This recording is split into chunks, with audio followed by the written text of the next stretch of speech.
guys, and welcome back to this tutorial. In this lecture we are going to discuss web services, what they are, what is the difference between them and APIs, and are they useful for us. So let's get started. The first thing I want to tell you is what a web service is. So a web service means a way in which you can transfer data put in machine-readable formats such as XML or JSON over the internet.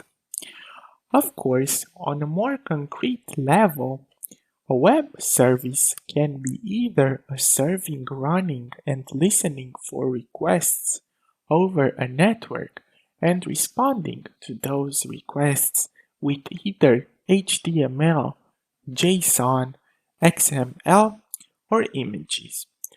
Or it can be a simple service that helps the communication between two or more electronic devices over the World Wide Web.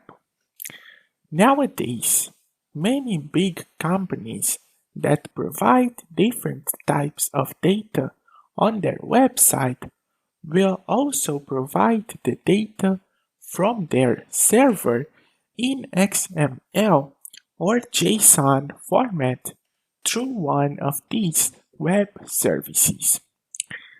There are, however, different types of web services, with REST and SOAP being some of the most used ones nowadays.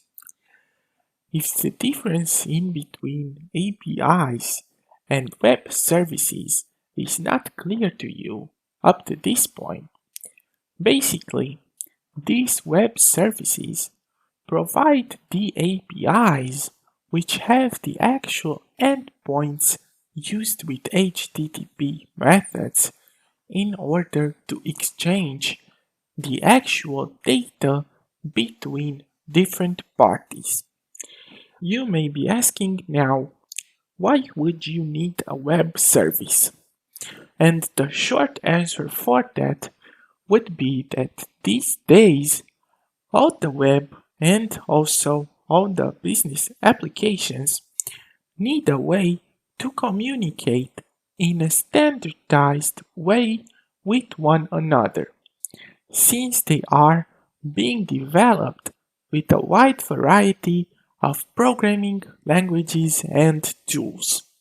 And here is where web services come in handy by providing this communication with XML or JSON files that contains the actual data that you need to have exchanged. The main advantages that these pose are, first of all, the exposure of functionality that can be transmitted over a network.